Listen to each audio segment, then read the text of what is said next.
নমস্কার সুধী ভক্তবৃন্দ, আমার ধর্মকথা চ্যানেলে আপনাদের সকলকে জানাই স্বাগত। আজকে আমি আপনাদের সামনে একটা গুরুত্বপূর্ণ বিষয় নিয়ে আলোচনা করব এবং অবশ্যই এই বিষয়গুলি মেনে চলার চেষ্টা করুন।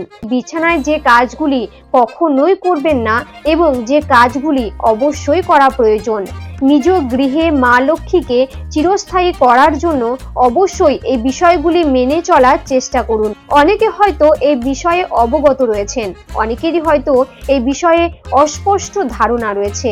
চলুন, কি সেই বিষয় যা আমাদের বিছানায় কখনোই করা উচিত নয়, আর কি সেই বিষয় যেগুলি বিছানাতে করা প্রয়োজন রয়েছে। চলুন ভিডিওটি শুরু করা যাক। তবে মূল পর্বে যাওয়ার আগে আমার সকল ভক্তবৃন্দদের কাছে একটাই অনুরোধ করব, ভিডিওটি পুরোটাই দেখার চেষ্টা করবেন, স্কিপ করে করে দেখবেন না, তাহলে প্রচুর জরুরি ইনফরমেশন বাদ পড়ে যেতে পারে। ভিডিওটি ভালো লাগলে অবশ্যই একটি লাইক করবেন এবং কমেন্ট করবেন। যদি চ্যানেলে নতুন হয়ে থাকেন তাহলে অবশ্যই চ্যানেলটিকে সাবস্ক্রাইব করে আমার পাশে থাকার অনুরোধ জানালাম। এবার আসা যাক মূল পর্বে। মা লক্ষ্মীর কৃপা আমরা সকলেই পেতে চাই, কারণ তিনি ধন সম্পদের দেবী। আর্থিক অনটন, অভাব সমস্ত কিছুই দূর করতে একমাত্র তিনি সক্ষম। আর এই মা লক্ষ্মীকে গৃহে বেঁধে রাখতে আমরা সকলেই চাই, কিন্তু আপনার কিছু কুঅভ্যাস এই মা লক্ষ্মীর আপনার গৃহত্যাগের অন্যতম কারণ হয়ে ওঠে। আর এই সমস্ত কুঅভ্যাস শুধুমাত্র আপনার গৃহ থেকে মা লক্ষ্মী বিতাড়িত হবে তাই নয়, আপনার কুঅভ্যাসগুলি আপনার এবং আপনার পরিবারে স্বাস্থ্যহানি, রোগ ব্যাধি এবং তার পাশাপাশি নেগেটিভ এনার্জি তৈরি করে এবং যা বাড়ির একটা বাস্তুদোষ সৃষ্টিতে সহায়তা করে। চেষ্টা করুন এই সমস্ত অভ্যাসগুলি পরিত্যাগ করার। সবার প্রথমে যে বিষয়টি বলবো তা হলো, বিছানায় যখন আপনি ঘুমোতে যাবেন তখন কিন্তু ভুল করেও, বিশেষ করে মহিলাদের উদ্দেশ্যে বলা হচ্ছে যে চুল খুলে কখনোই বিছানায় ঘুমোতে যাবেন না। এই অভ্যাস যা রয়েছে তা অত্যন্ত খারাপ এবং এই অভ্যাস গৃহে নেগেটিভ শক্তি তৈরি করে এবং গৃহে অমঙ্গলের বার্তা বয়ে নিয়ে আসে। বিশেষ করে আপনার সন্তান এবং সন্ততির ক্ষেত্রে এই কুঅভ্যাস কিন্তু অত্যন্ত ক্ষতিকর হতে পারে। তাই অবশ্যই এই কুঅভ্যাস পরিত্যাগ করুন। বিছানায় শোয়ার আগে কখনোই চুল খোলা রেখে ঘুমোতে যাবেন না। দ্বিতীয় যে বিষয়টির কথা বলবো, অনেকেই হয়তো এই বিষয়টি জানেন, তা হলো বিছানায় কখনোই কিন্তু কোনো আহার গ্রহণ করবেন না। এটা অত্যন্ত একটা খারাপ অভ্যাস, আর এই অভ্যাসটা সচরাচর আমাদের প্রায় দেখা যায়। সকালের ব্রেকফাস্ট বলুন বা দুপুরের লাঞ্চ অথবা রাত্রের ডিনার কখনোই কিন্তু বিছানায় খাবেন না। তবে অসুস্থ ব্যক্তিদের ক্ষেত্রে এই নিয়ম কিন্তু প্রযোজ্য নয়। আপনি সুস্থ রয়েছেন অথচ বিছানায় খাবার খাচ্ছেন, তা অত্যন্ত অমঙ্গলের বার্তা বয়ে নিয়ে আসে এবং সেই গৃহে কখনোই কিন্তু লক্ষ্মী অবস্থান করেন না। তাই এই কুঅভ্যাস যদি আপনার থাকে তাহলে তা পরিত্যাগ করুন, বিছানায় খাবেন না। 3 নাম্বার যে বিষয়টির কথা বলবো, বিছানায় পায়ের একেবারে কাছাকাছি বা মাথার একেবারে কাছাকাছি কোনো আলমারি বা শোকেস এই জাতীয় জিনিসপত্র রাখবেন না।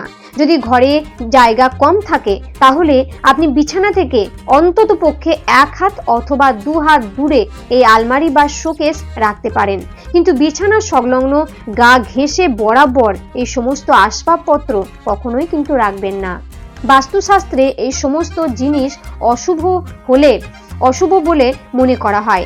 4 নাম্বার যে বিষয়টির কথা বলবো, আপনি বিছানার পাশে কখনোই কোনো জুতো বা হাওয়াই চপ্পল বা চটি এই জাতীয় কোনো বস্তু কখনোই কিন্তু রাখবেন না, কারণ এই সমস্ত বস্তু থেকে অত্যধিক নেগেটিভ এনার্জি ছড়ায়, আর এই নেগেটিভ এনার্জি থেকেই বাড়িতে রোগ ব্যাধি প্রকৃত বৃদ্ধি পায় এবং তার পাশাপাশি গৃহে অশান্তি লেগেই থাকে।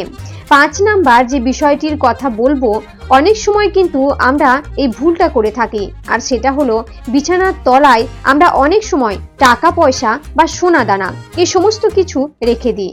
বিশেষ করে টাকা পয়সা রাখার প্রবণতা অনেক বাড়ির পরিবারের সদস্য বা বা সদস্যদের মধ্যে রয়েছে। এই বিষয়টি কখনোই কিন্তু করবেন না।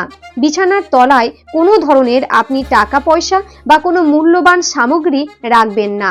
এমনকি অনেক সময় আমরা বিভিন্ন কাগজপত্র তলায় রেখে দিই, এই বিষয়টিও করবেন না।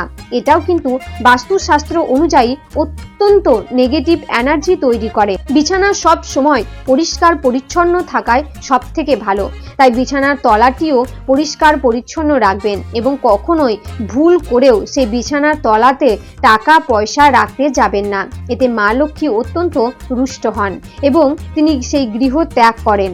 6 নম্বর যে বিষয়টির কথা বলবো তা হলো বিছানায় আপনি শুদ্ধ বা পরিষ্কার পরিচ্ছন্ন জামা কাপড় গুছিয়ে রাখবেন না। বিশেষ করে যে জামা কাপড় পরে আপনি পুজো দেন, সেই পুজোর জামা কাপড় কিন্তু কখনোই বিছানায় রাখবেন না। 7 নাম্বার যে বিষয়টির কথা বলবো, বহু ক্ষেত্রে সেই বিষয়টি কিন্তু আমরা প্রত্যেকেই করি নিজেদের অজান্তে। সেটি একটি সম্পূর্ণ কুঅভ্যাস। বিশেষ করে আজকালকার ছেলে মেয়েদের মধ্যে দেখা যায়, তা হলো বিছানাতে কখনোই কিন্তু আপনার মাথার পাশে কোনো ধরনের ইলেকট্রিক সামগ্রী বা দ্রব্য রাখবেন না। অনেক সময় কিন্তু আমরা এই জিনিসটাই করে থাকি। বিশেষ করে আমাদের অত্যন্ত প্রিয় সামগ্রী আমরা আমাদের ঘুমোতে যাওয়ার আগে আমাদের মাথার পাশেই রেখে দিই, আর এটা সবথেকে ক্ষতিকারক প্রভাব ফেলতে পারে আপনার জীবনে। মা লক্ষ্মী রুষ্ট হওয়ার কথা তো ছেড়ে দিন, আপনার শরীরের পক্ষে বেশি ক্ষতি করতে পারে এই কুঅভ্যাস। তাই অবিলম্বে এই কুঅভ্যাস ত্যাগ করুন, নচেত খুব শীঘ্রই আপনার গৃহে রোগের প্রকোপ বাড়তে চলেছে। 8 নাম্বার যে বিষয়টির কথা বলবো তা মেনে চলার চেষ্টা করুন। অনেক সময় এই ভুলটা আমরা করি, বিছানায় ঘুমোতে যাওয়ার আগে আমরা অনেক সময় সেন্ট বা আতর বা স্প্রে এই সমস্ত মেখে ঘুমোতে যাই। শাস্ত্র অনুযায়ী এই ধরনের কর্মকাণ্ড অশুভ বলে মনে করা হয়। আবার বিজ্ঞানও বলছে যে সেন্ট আতর এই সমস্ত মেখে যদি ঘুমোতে যান তাহলে অনিদ্রাজনিত অসুখ কিন্তু আপনার দেখা দিতে পারে। তাই সেন্ট আতর বা এই ধরনের জিনিসপত্র বা পারফিউম কখনো মেখে ঘুমোতে যাবেন না। 9 নাম্বার যে বিষয়টি বলবো তা অনেক সময় দেখা যায় যে রাতের মধ্যে আমরা জল পান করি, যে কারণে ঘুমোতে যাওয়ার সময় আমরা জল নিয়ে যাই, কিন্তু কখনোই কোনো প্লাস্টিকের বোতলের জল আপনি নিয়ে যাবেন না এবং সেই জল কিন্তু মাথার কাছে কখনোই রাখবেন না।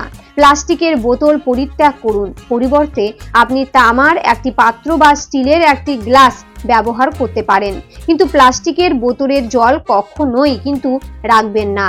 আর বিশেষ করে মাথার কাছে এই জলের পাত্রটি রাখবেন না। আপনি মাথা থেকে কিছুটা দূরে একটা টেবিলে রাখতে পারেন, কিন্তু মাথার কাছে রাখবেন না। 10 নাম্বার যে বিষয়টির কথা বলবো তা অবশ্যই মেনে চলার চেষ্টা করুন। বিছানায় কখনোই কিন্তু আপনি চুল আঁচড়াবেন না, এটা অত্যন্ত খারাপ প্রভাব কিন্তু আপনার গৃহে পড়তে পারে। এই ধরনের কাজ গৃহের রোগ ব্যাধি একদিকে যেমন সর্বদা বহাল রাখে, অন্যদিকে মা লক্ষ্মীও সেই গৃহে স্থান লাভ করেন না। তাই বিছানায় কখনোই চুল আঁচড়াবেন না। এবং সর্বশেষ যে বিষয়টির কথা বলবো তার সঙ্গে মা লক্ষ্মীর থাকা না থাকার সম্পর্ক হয়তো নেই, কিন্তু এই বিষয়টি আপনার অনিদ্রার সঙ্গে অনেকটাই জুড়ে রয়েছে। আর সেটা হলো ঘুমোতে যাওয়ার পূর্বে কখনোই কিন্তু আপনি মোবাইল বা টেলিভিশন দেখবেন না। ঘুমোতে যাওয়ার পূর্বে যদি এই ধরনের ইলেকট্রিক জিনিসের সঙ্গে সংযোগ রাখেন তাহলে আপনার শরীরের নেগেটিভ এনার্জি কাজ করবে এবং বিজ্ঞানের দৃষ্টিকোণ থেকেও এটা কিন্তু অত্যন্ত খারাপ। তাই ঘুমোতে যাওয়ার আগে এই যে কুঅভ্যাস, এই কুঅভ্যাসটি ত্যাগ করুন। যখন আপনি ঘুমোতে যাবেন তখন বিছানাটি একবার ভালো করে ঝেড়ে নেবেন। আশা করি এই সমস্ত কুঅভ্যাসগুলি আপনি পরিত্যাগ করতে পারবেন এবং অন্যদেরকেও সচেষ্ট হতে সহায়তা করবেন। আজকের এই ভিডিওটি এখানেই শেষ হলো।